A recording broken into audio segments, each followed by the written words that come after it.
Good evening, televiewers. Welcome to the 6 p.m. primetime newscast on Equinox Television, where we are broadcasting live in Douala, economic capital of Cameroon. In our top stories, constructive dialogue will be taking place. That will be at the end of September 2019, and the Prime Minister, Head of Government, Chief Joseph John Gute, charged with that responsibility, is holding consultative meetings in the nation's political capital to ensure a smooth operation of the national dialogue announced by the head of state Paul Biya Tuesday. And equally, the Social Democratic Front Party of Nijon Fundi says the grand national dialogue announced by the head of state Paul Biya must be chaired by a neutral personality for it to reach the aspirations of the Anglophone community. And equally, the governor of the North and Southwest region of Cameroon, or the North and Southwest regions of the country, have said they will return to their various areas of command and mobilize their population to take part in the dialogue announced by the head of state Paul Biya. And in this edition of the newscast, you will equally be getting reactions of some political actors still, while they have praised the dialogue of President Paul Biya, stand up for Cameroon of Edith Kabanwala, says the only solution to the Anglophone crisis is the resignation of the head of state, Paul Biya.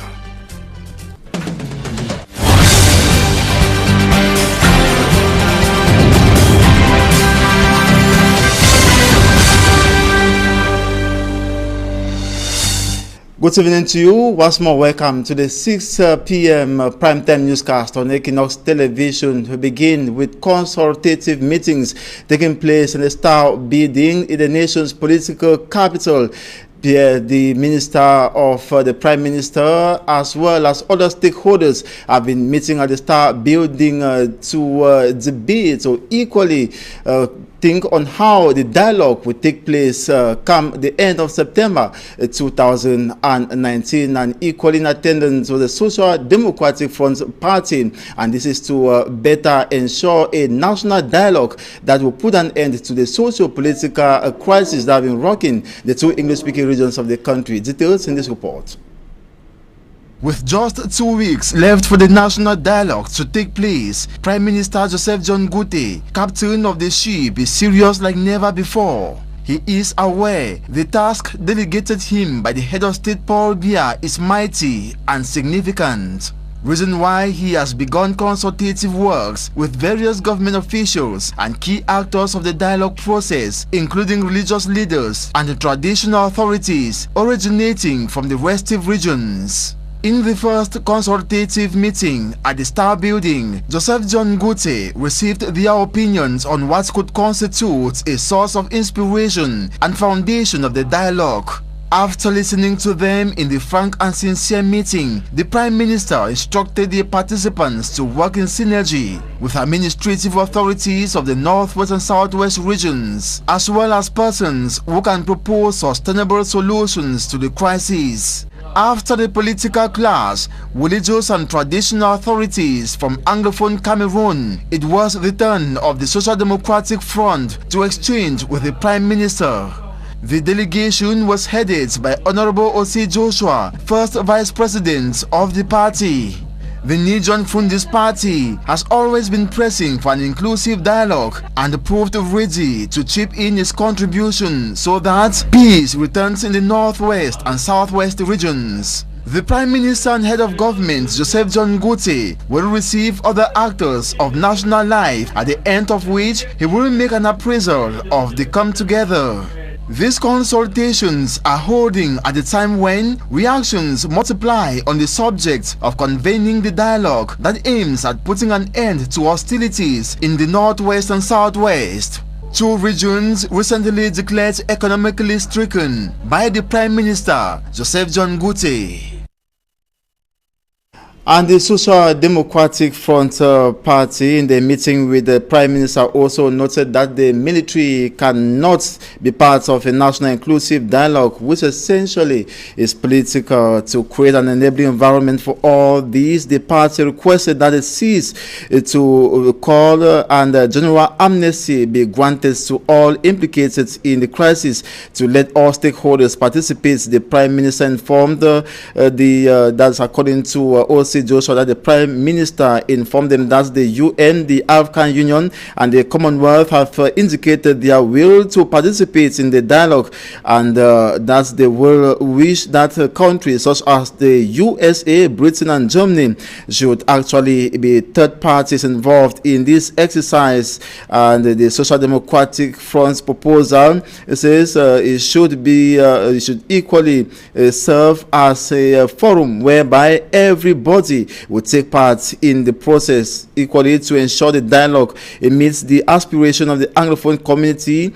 The party noted that such a national inclusive dialogue should be chaired by a neutral personality. In a press release, the party explained that the national dialogue must dwell on the root causes of the Anglophone crisis, that there must be structured openings to discuss the form of the state with the view to adopting a new constitution for Cameroon, and this should be prominent on the agenda, that this dialogue has been occasioned by the Anglophone crisis, and therefore Anglophones must be central to its discussions, and pre-conference in this regard that will allow this dialogue not to go the way of the 1972 referendum and the 1991 tripartite meeting. And another consultative meeting took place today at the Star Building, grouping governors including Adolphine Lafrique of the Northwest Region and Bernardo Calabilai of the Southwest Region. Both governors proved their readiness to return to their various areas of command and call on their population to mobilize and take part to advance proposals that will solve the Anglophone crisis, which has led to the death of thousands and equally displacement of many English speakers. And now several political parties have been reacting recently in diverse ways regarding the dialogue announced by the head of state, Paul Biya, to end the Anglophone crisis, while the Welcome Me Stand Up for Cameroon of Edith Kabangwala maintains that the only way out of the Anglophone crisis is for President Paul Biya to resign. For me, I'm Tom Sanda reports. Stand Up for Cameroon of Edith Kabangwala, president of the CPP party, think the dialogue call from President Paul Biya will do nothing to save Cameroon from the present and future crises. Stand Up for Cameroon believe only President Paul Biya's resignation and a political transition is a way forward for Cameroon. The Popular Action Party, on its part, received the head of state message with mixed feelings. The party of Jean Denis said the expected dialogue appear more of the international community and comes at a time when the United Nations General Assembly is around. The party, like the Social Democratic Front, SDF party of Nijon Frundi, calls for a ceasefire, the release of all those arrested within the context of the Anglophone crisis, and the creation of a reconciliation committee.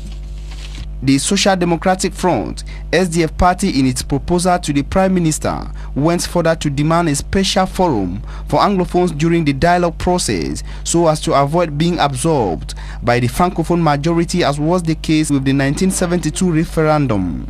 The SDF party do not want the military to be part of the dialogue forum. To Akere Muna of the Now movement, the opposition, the civil society and trade unionists have to meet and federate a single position as they prepare to move into the dialogue announced by President Paul Biya. Akere Muna, however, regrets that the dialogue call is coming after over 2,000 persons have been killed and over 500 villages burned, more than 650,000 people internally displaced, and some 50,000 Anglophones living as refugees in the Federal Republic of Nigeria and neighboring countries as a result of the worsening conflict. The Cameroon Renaissance Movement political party of detained Professor Maurice Kamto has no problem with the national dialogue call announced by President Paul Biya, but questions the sincerity of the government of Cameroon. The party went further to note with satisfaction the inclusion of other issues affecting the state of Cameroon on the dialogue table beside the Anglophone crisis. We take you to a locality known as NGWANYA, that is in the Kam division of the west region of Cameroon, where the population are calling on the Minister of Public Health to intervene and grant them health personnel. They indicate that those who were installed or put in charge of the hospital have escaped for unknown reasons. Smanjukan gave a report. Inside this thick forest lies the NGWANYA Health Center. We are in North Makumbi in the Nkam division. I'm not sure if this health unit is operational because when we have serious cases, they are transferred out of the village. 3 years ago, the NGWANYA Health Unit, we were told, was renovated with 60 million francs CFA.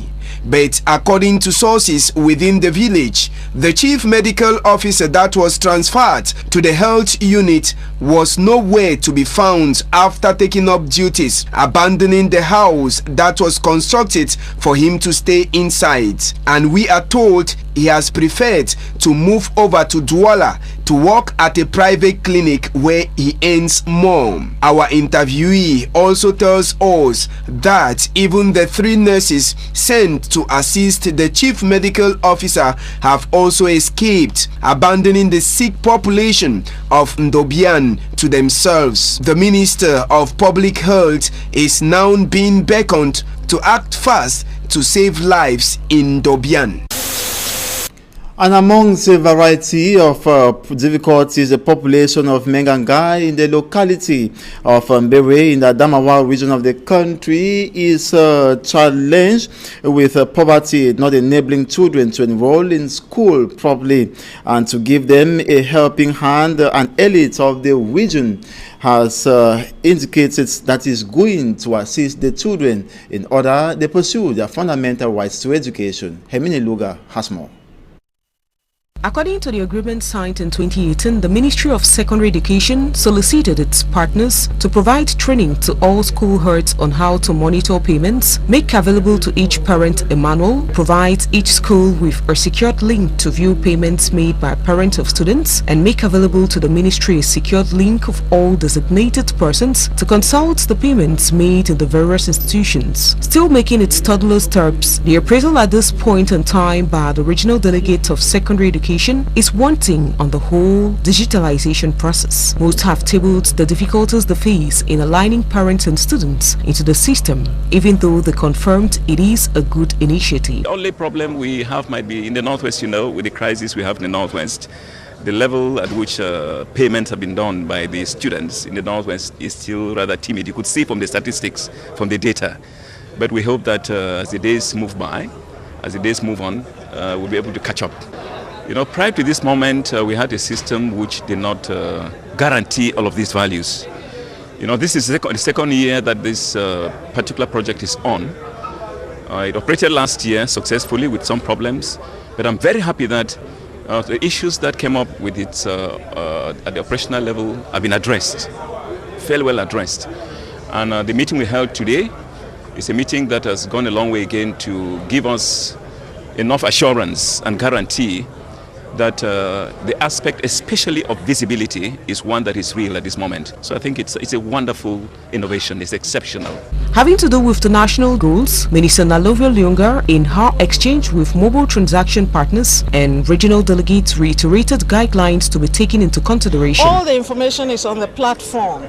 The platform is a system that gives you all the information that you need. How many students have paid, which school are they coming from, who is getting what, all the petitions that come from this, that is what that platform tells you. And as we told them, all the money that is coming in, they have 2 days. As soon as they collect, it must go to the bank. They don't have any right to keep the public money. And so that is what we're doing here, to ensure that all those codes get to the people who are supposed to have the codes. Initiated 1 year back, it should be recorded the electronic payment of registration and examination fees for students in government secondary schools comes in to limit the stress formerly experienced by students and parents on financial transactions in this course, and most especially to curb the mismanagement of the school funds, thus ensuring visibility between the Ministry of Secondary Education and the state secondary schools.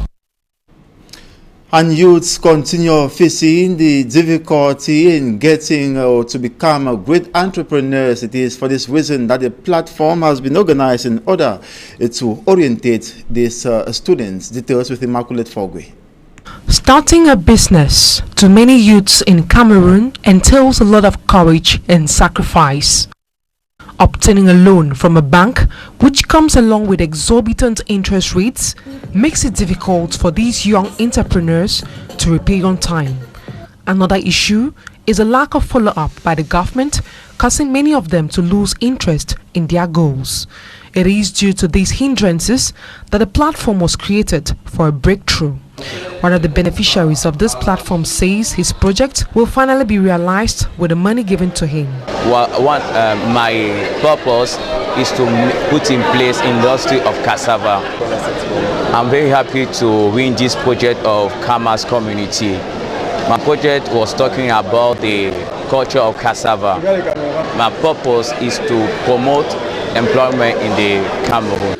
The platform's coordinator says this initiative will help bring these youths to the limelight and equally exposing them to sponsors and partners. Essayer de réunir au moins 1 million de Camerounais. We are out to coach these youths on how to kickstart their different businesses and equally follow them up with their different projects. Des véritables industries de production et de transformation. The Ministry of Youth and Civic Education equally accompanies these youths by offering them administrative assistance where necessary. Nous avons, en tant qu'administration, des facilitations au niveau de la loi fiscale qui permettent également que les jeunes puissent bénéficier de ces facilités. It is believed such a move will help encourage local production and the consumption of homemade goods by Cameroonians.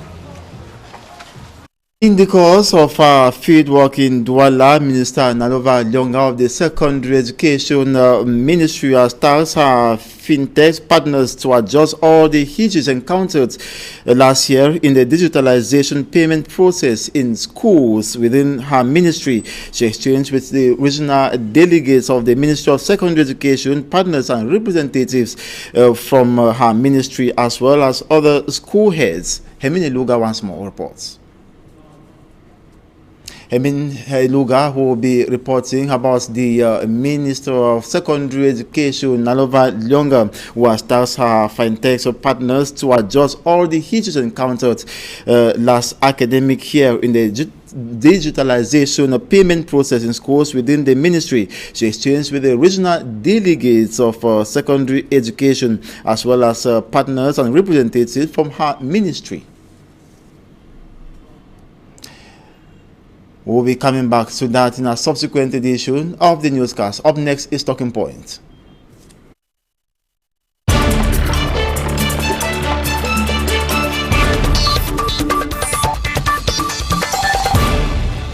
Good evening to you once more and welcome. This is Talking Point. We're having as guest Dr. NGWANYA.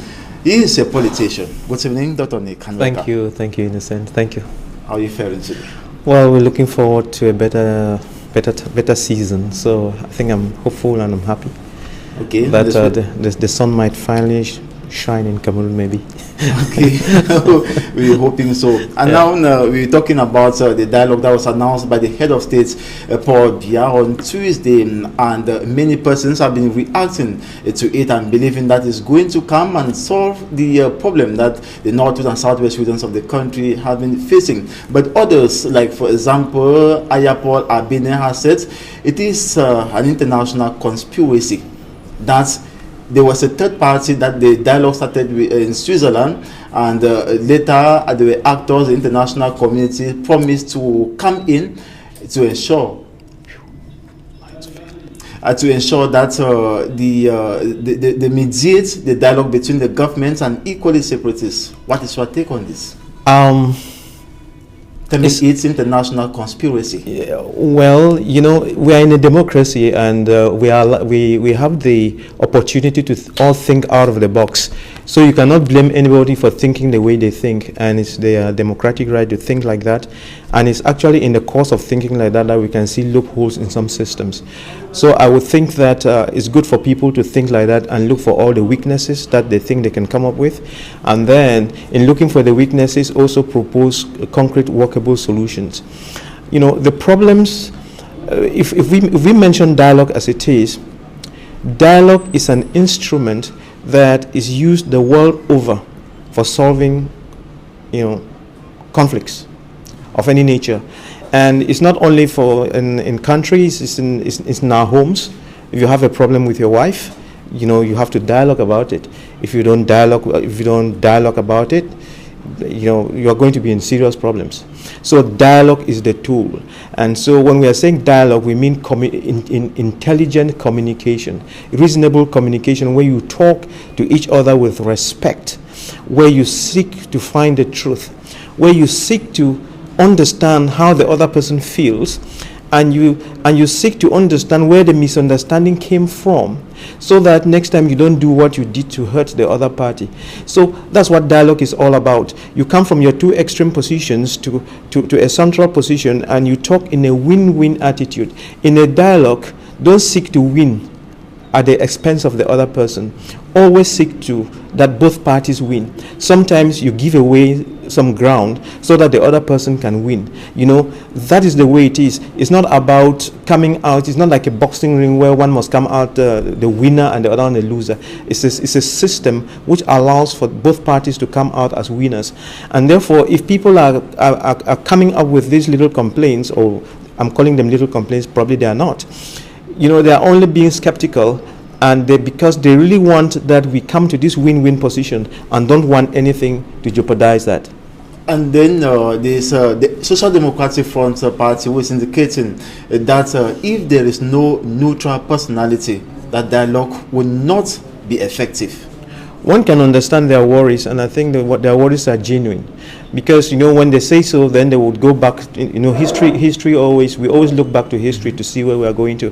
They will say, okay, we had the tripartite, then we had some other consultations, and, you know, there are always commissions and so on. So Cameroon doesn't lack commissions. There are always a commission to do this, do that, and the bottom line is, it looks like when you want to kill something, you send it to a commission, and then it's dead. So we don't want a situation where we get into that kind of a position, and we don't want to get into the Fuman kind of a situation. We want problems solved now, solved good and for real. And therefore, people are saying, if that is what we want, probably we should put this mechanism in place, this mechanism in place, this mechanism in place, so that we don't keep repeating the same mistakes all the time. And equally indicating that for this crisis to be all that inclusive, all those who are concerned with the Anglophone crisis, including the NERA 10, I'm talking about Julius Sekwa Yuktabe and all those, and the other 9 Ambazonian leaders, equally those who have been arrested in connection of the Anglophone crisis, should be set free for them to equally contribute their quota in the dialogue. But the head of state during his speech did not talk about maybe amnesty granting to them, to be granted to them, and said even if they are jailed, it would not hinder the dialogue process. Yes, actually, the dialogue. Do you think that would be the reality? The dialogue process is truly not hindered by the people being in jail, because you would have loved them to come out of jail to tell you what they want, right? But we know why they're in jail, and we actually already know what they want. So if we really wanted to solve the problems, we'll just go ahead and solve the problem, because we know what they want. I don't know if it's making some sense.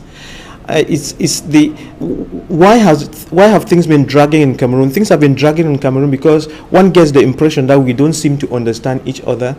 And when someone is saying the shoe pinches over here, if someone is complaining that the shoe is pinching on the right foot, we try to help him by taking off the shoe on the left foot. That is what's been going on. So if we begin to face issues squarely, all these problems can be solved in 2 days. And talking about the form of the states. Yes, yes, of course. It's negotiable. And no, the form of the state we know the government has always said decentralization is always working, and it will be effective. But well, there are many people proposing maybe that the form of the state should be discussed.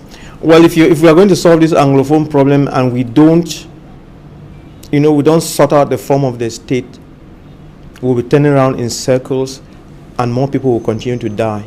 We must, by necessity, if we truly want to solve the problems, if we care about the lives of people, if we respect each other, and if it bothers us that we have already lost about 2,500 human beings, and that many are in the bush and children are not going to school, if we want this nation to develop, if we want this nation to be modern, if we want this nation to move ahead, if we want this nation to be a giant in Central Africa and in Africa, we must discuss the form of state, and we must listen to everybody, and the people to listen to are Anglophones. And you think those who are equally advocating maybe for separation, do you think that idea can actually count? Or people are not free for them to express themselves, maybe equally talk about maybe separation? No. I think I wrote somewhere or I read somewhere that, I think it's even in my phone or my email, it says that it's a rhetorical question. What can go further than imagination?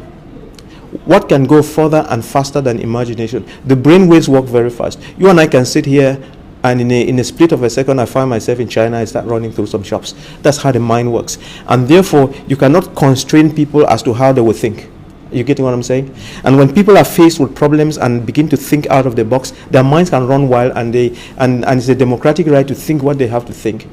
But the question is it rational? Is that something that can solve the problems? And therefore, instead of beating and kicking people around, we should talk about it and say, look, this makes sense. This one doesn't make sense. So they should be there to express themselves and tell everybody why they want cessation, and then probably get a good response as to why cessation is good or bad. I think that's the way I can see it. But I think it's logical for them to think the way they think, and the logic also is for someone to explain to them why they shouldn't think the way they think.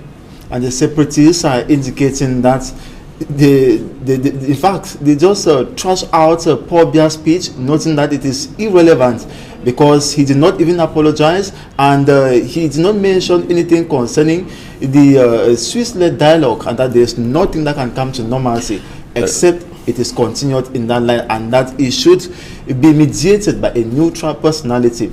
With the outing of the separatists, are we confident that this dialogue will be a success and peace will return in the two English-speaking regions? Let me tell you about our brothers in the diaspora. I'm in one of those social media groups where I get a lot of the reactions from everybody, the very hard reactions, the soft ones, and so on. So I keep abreast with the way they all feel. Let's put it this way, to be as simple as possible. Let us say that His Excellency President Paul Biya gave the opportunity for our brothers in the diaspora to write his speech, and if he gave them and said the latitude, okay, you guys write the speech, what do you want, just write the speech for me, we will not have one speech. The fight would have started out there in the diaspora. Am I communicating? Certainly. What I'm saying is that they are saying he did not put this, but I'm saying that if His Excellency President Paul Biya gave them the latitude, take paper and pen, sit in your different groups all together and write a speech for me. For 1 month we will not get a speech because they will all be arguing. And what is the indicator? The indicator is that they formed little groups and so on, each vying for and trying to showcase themselves, and they never agree on anything. Or you get what I'm saying? They never agree on anything, and that hurts the Anglophones more than anything else. The fact that they themselves don't know what they want, they argue about everything and about the color of the water to drink, and it's just as bad as that. We cannot even agree, and you can now begin to understand why His Eminent Christian Cardinal Toomey was advocating for the AGC, that Anglophones should first have a meeting of their own and agree on certain things and the positions before they go to this dialogue table, because if we take this cacophony to the dialogue table, we will end up worse than the Fuman conference. And you know that we keep We keep calling may their souls rest in peace, Pa Muna and the others, I'm not Muna, Pa Foncha and the others, we keep calling them names and say, oh, they were sellouts and so on. But today, even with our PhDs and everything, we'll be better sellouts because we cannot come together and think with one mind. And before we wrap up, I would like to actually find out from you, frankly, your frank opinion regarding the decision or the steps taken by separatists. Then condemning the speech made by the head of state, Paul Biya, that is not favorable to them. And there is a communique circulating on social media and even announcing another lockdown. I don't know how authentic that is, but to your own opinion, of what use the lockdown? Has it brought any importance, maybe in the two English-speaking regions of the country? Of what use has it been? It's very unfortunate because, you know, we have lockdowns prescribed, and we also, you know, some are advocating let's buy more AK-47s or more AK-47s on the ground. And with the AK story, I was kind of like, someone reacted, you know, and said, if you want to buy more AKs, please come and carry the AK yourself and go into the bush and fight. Don't get other people's children to be going into the bushes with AK while you are sitting out there and drinking coffee. All right. So yes, is fighting the solution? If we say the fighting is the solution, yes, then we should all come back and take the guns and go into the bush, because we are asking other people's children to carry these guns and go into the bush, and then we are causing this mayhem amongst ourselves. I mean, the grass is figurative, which is the local person in the northwest and southwest is really suffering from this war and is paying a huge price. And then again, as I try to tell you, you know, we have to, you know, what the president has put on the table as dialogue. If we keep arguing about it, it's good, it's not good, we'll never get anywhere. As I said, it's the best opportunity so far, and the way he crafted it, he gave a blank check. You know, come up with your problems, discuss the best solutions, let's see how we move forward from there. That's what he has said. And I think the Prime Minister should, as an Anglophone, he knows the problems very well, and he should just step out a little bit from his CPDM dressing and really try to be as neutral and as objective as possible. Be the good man that he is, be the Christian that he is, and look at truth in the face, and then attack the problem and solve it as it ought to be solved. Listen to everybody, take the position that would get us out of the problems, and let us leave this dance that we've been dancing for many years, you know, echoing songs and so on, and looking for ways of singing praises and praising the president to get what I don't know. The president at his age is not, watch my lips, he's not interested in those praise singers, be them from CPD or where. Those motions of support, don't send them to him. If you want to really support the president, solve the problem. He's had a lot of that bullshit. No more those what do you call them again? Motions of support, singing praises and so on. He's put a problem on the table, solve that problem so this country can move ahead. There are a lot of youths out there in the bushes, suffering even in the towns because they don't have jobs, nothing is working, the economy is down, people have died, the roads are breaking down, the hospitals are not working, no medicine and so on. We need to rise up, sit up and forget about this, about drinking and dancing in circles, and solve the problems, and the time is now. No more beating around the bush. And you think the time frame is still yes, as I told you, the problem is well organized. The problem is not actually time.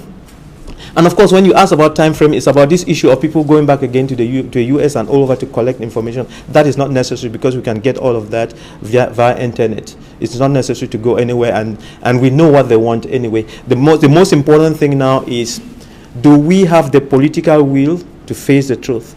Are we truthful enough to face the truth?